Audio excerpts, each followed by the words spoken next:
악을 행하는 각 사람의 영에는 환난과 곤고가 있으리니 먼저는 유대인에게요 그리고 헬라인에게며 선을 행하는 각 사람에게는 영광과 존귀와 평강이 있으리니 먼저는 유대인에게요 그리고 헬라인에게라. 이는 하나님께서 외모로 사람을 취하지 아니하심이라. 세상 모든 일에는 원인이 있고 결과가 있죠. 환절기 때 밤에 춥게 잠을 자게 되면 그 다음날 아침에 일어나면 어떻습니까? 여지없이 감기에 걸리게 되죠. 원인이 있으면 이렇게 결과가 따라오는 것입니다. 신앙도 마찬가지예요. 오늘 본문도 그렇습니다.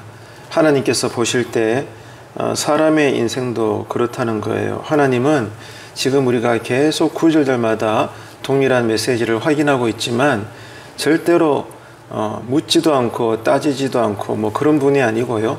차별하지 않습니다. 유대인이나 이방인이나 하나님은 그런 거 구분 없이 그 사람의 행위대로 그날에 하나님께서는 심판을 하신다.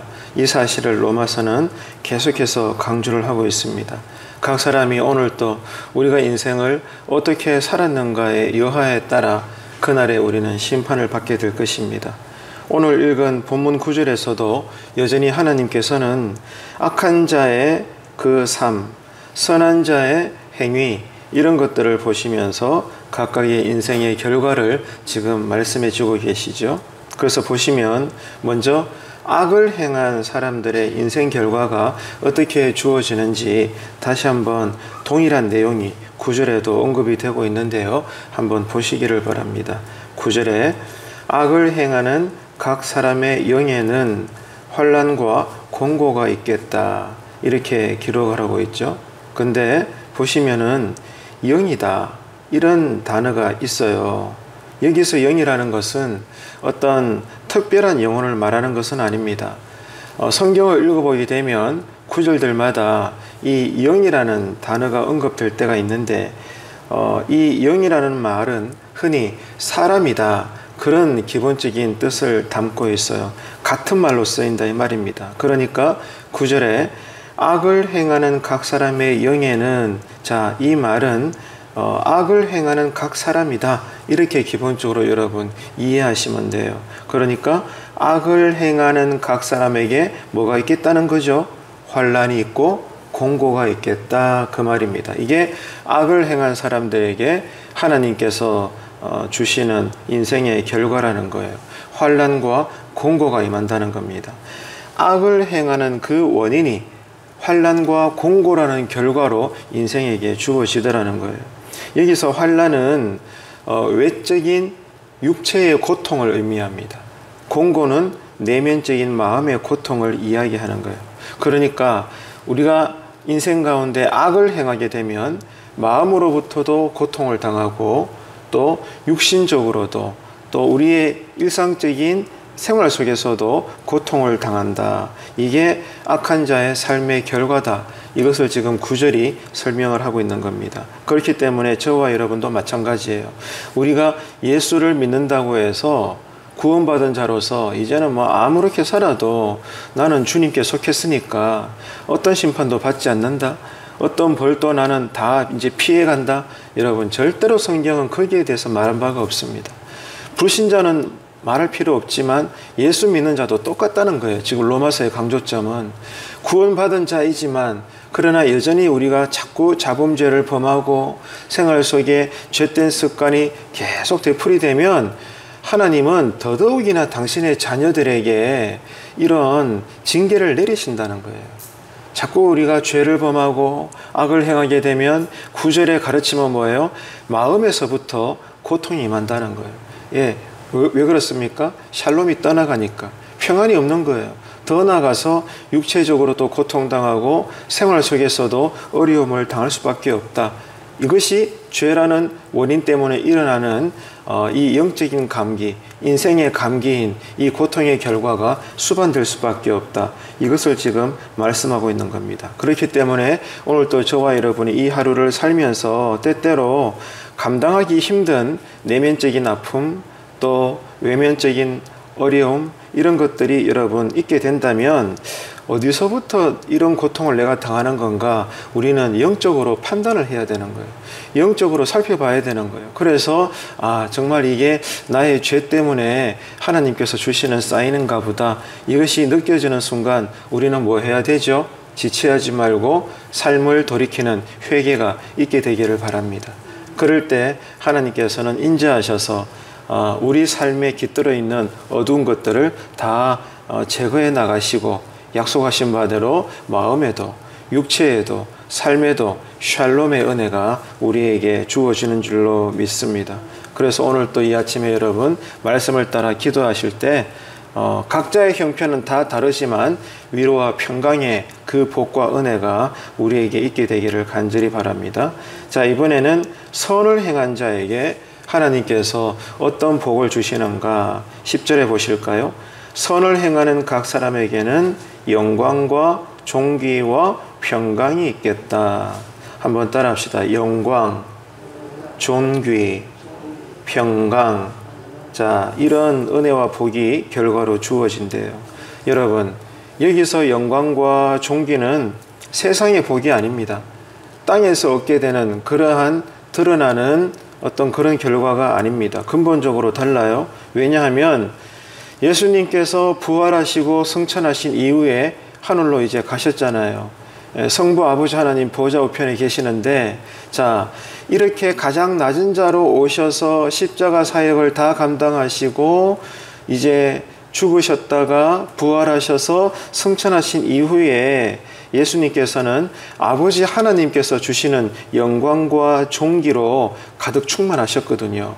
그 영광과 존귀가 선을 행한 자에게 하나님께서 주시는 동일한 영광과 존귀라는 거예요. 그러니까 이 땅에 속한 어떤 복의 풍요로움, 삶의 안정적인 복, 이런 것과는 성질이 다릅니다. 영적인 그러한 영광과 존귀가 되겠다는 그 뜻이에요. 그리고 평강은 똑같아요. 육신의 건강이나 마음의 평안, 이런 류의 평강이 아닙니다. 이것도 영적입니다. 성도들이 예수를 믿는 사람으로 산다는 것, 내가 예수를 믿어 구원받았다는 것은 그리스도의 보혈로 말미암아 내가 새롭게 창조되었다는 거예요. 그 말은 우리의 신분이 변화되었다는 겁니다. 원래는 하나님이 보실 때는 우리가 원수였는데, 죄의 자녀로서, 죄의 노예로서 원수였는데 예수 그리스도 십자가 보혈로 말미암아 그 보혈이 우리의 마음의 문설주에 발려지게 되고, 아무튼 이 죄의 옷으로 덕지덕지 묻어있던 우리가 예수 십자가 보혈의 옷으로 흠뻑 젖어지게 됨으로 말미암아 우리의 신분이 악에서 거룩함으로 변화가 되어 하나님의 자녀가 되었잖아요. 하나님의 자녀가 되었다는 것은 아버지 하나님과 자녀된 우리 사이에 진정한 교제가 일어나게 되었다는 거예요. 화평이 일어나게 되었다는 겁니다.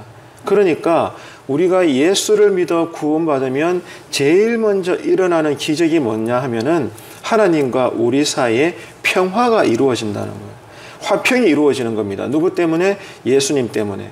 다시 말해서 성령님의 역사로 예수님 때문에 아버지 하나님과 우리 사이에 끊어졌던 것이 이어지게 되고, 막혔던 것이 열려지게 되고, 다시 아버지와 자녀 사이에 관계가 회복되었다는 거예요.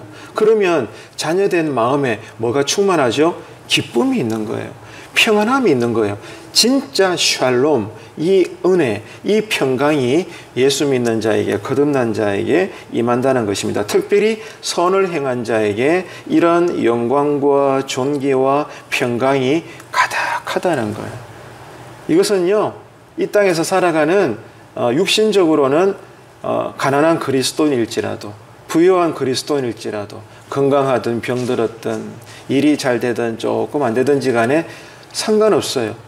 그 누구든지 간에 그리스도인에게 하나님께서 주시는 영적인 은혜와 복이다.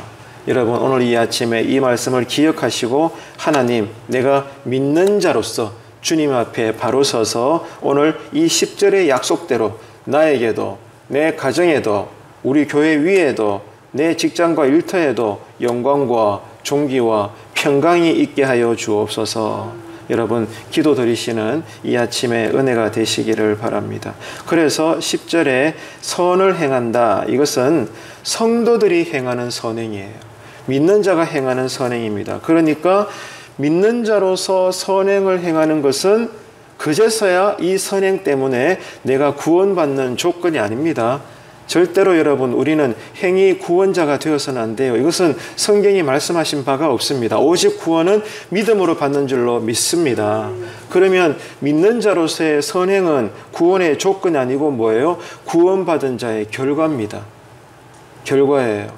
그래서 내가 구원받았기 때문에 구원받은 자로서 일상생활 속에 나타나는 모든 신앙의 내용이 선행으로 나타나더라 이거예요. 하나님의 자녀의 신분으로 회복되고 나니까 그리스도인답게 산다는 것이 뭐냐? 믿는 자로서의 아름다운 선행이다 이겁니다. 이게 믿는 자로서의 증거이고 결과인 것이죠. 그래서 성도들의 선행은 생활 속에서 그리스도를 따르게 하는 필수적인 생활 기능인 것입니다. 그렇기 때문에 오늘 또 저와 여러분이 성도로서 믿는 자로서 선행을 보이면서 살 수 있다. 이것은 아버지 하나님께서 기본적으로 기뻐하시는 일입니다. 그래서 오늘 또 우리가 이 아침에 기도할 때 믿는 자로서 구원받은 그 결과로서 당연하게 나타날 수밖에 없는 이 아름다운 좋은 일, 선한 일, 이 선행들이 가정과 일터와 모든 생활 구석구석에서 내가 가는 곳곳마다 내가 축복의 통로가 되어서 하나님의 영광을 드러낼 수 있는 그런 선한 자들이 되시기를 주님의 이름으로 축복합니다. 이를 위해서 이 아침에 여러분 기도하셔야 되겠고요. 그런데 오늘 본문에 보게 되면 특이한 것이 하나 있죠. 뭐가 있어요? 9절에도 그렇고 10절에도 그런데 뭐가 특이합니까? 악을 행하는 자이든 선을 행하는 자이든 인생의 결과가 어떻게 나타나요? 먼저는 누구에게? 유대인에게, 그 다음에는 헬라인에게. 이렇게 특이한 표현이 기록되어 있어요. 먼저는 유대인에게요, 그리고 헬라인에게라겠다, 이렇게 되어 있는데요. 자, 여러분, 이것은 하나님의 심판으로서 누군가는 영생의 복을 받든 다른 누군가는 형벌을 받든 그 대상이 모든 세상 사람들인데, 그러나 하나님의 계시를 먼저 받았던 유대 민족이기 때문에 영생의 복된 심판을 받더라도 이 복을 누가 먼저 받는다는 거예요? 순서적으로 먼저 하나님의 율법의 계시를 받았던 유대인들이 이 복을 먼저 받을 것이고, 동시에 누군가 형벌을 받게 될지라도 그 대상 역시 믿는다 말하지만 말씀대로 살지 못했던 이런 유대인들이 먼저 형벌의 심판의 대상이 되겠다, 그 말입니다.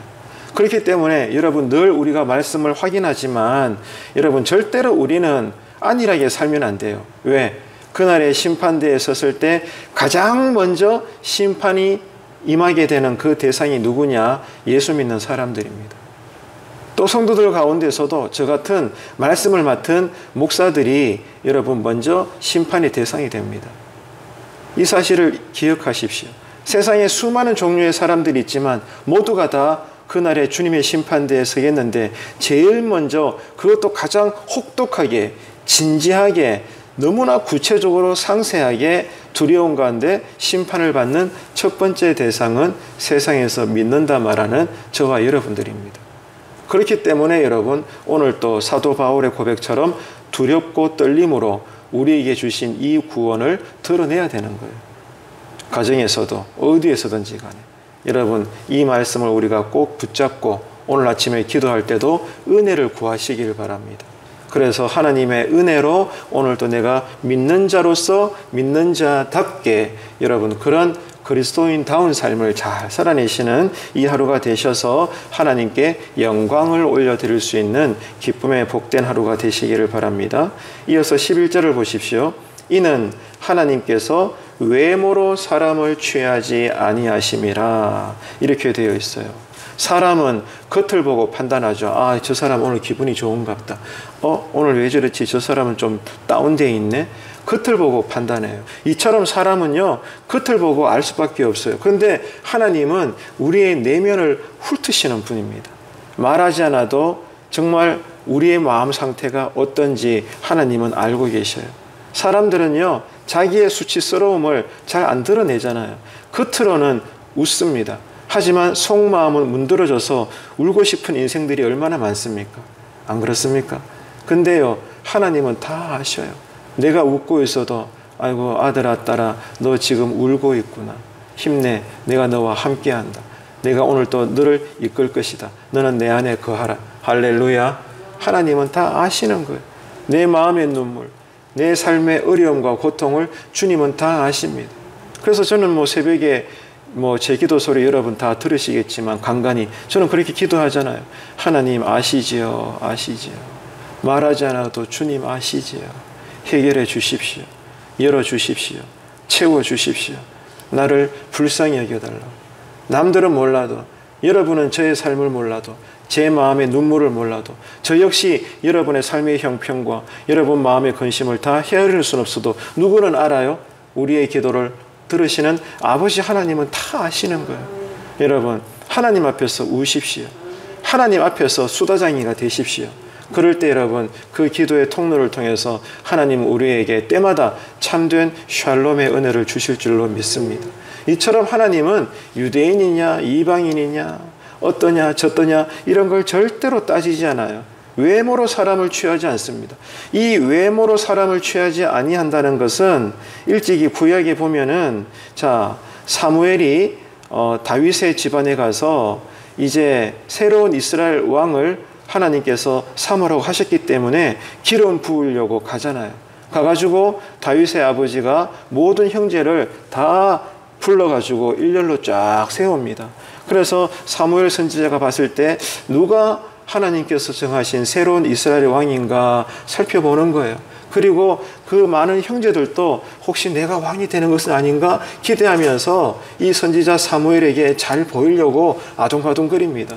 그리고 이 아들들의 아버지도 이 형제들 가운데 이스라엘 왕이 있겠거니라고 기대하고 있어요. 근데 아무도 하나님께서 정하신 자가 아닌 거예요. 그 사무엘이 묻잖아요. 당신의 아들이 이것밖에 없어? 그랬더니 뭐라고 이야기해요? 아닙니다. 막내가 있습니다. 지금 막내가 들판에서 양들을 치고 있다고. 데리고 오라고.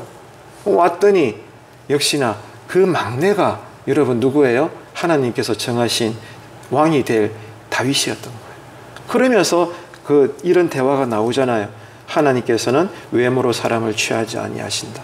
그래서 지금 바울은 그때의 이 구약의 말씀을 차용한 거예요. 그래서 지금 11절에서 이 말씀을 기록하고 있는 것입니다.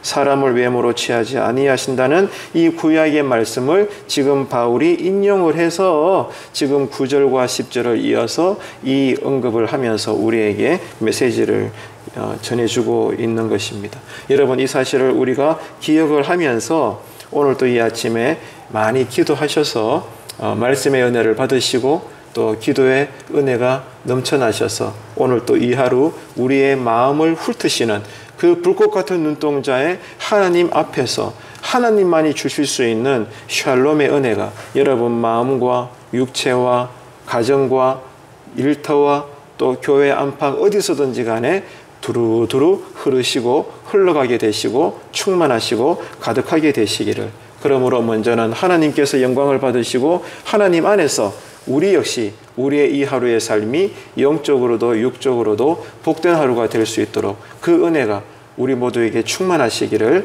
주님의 이름으로 축원합니다.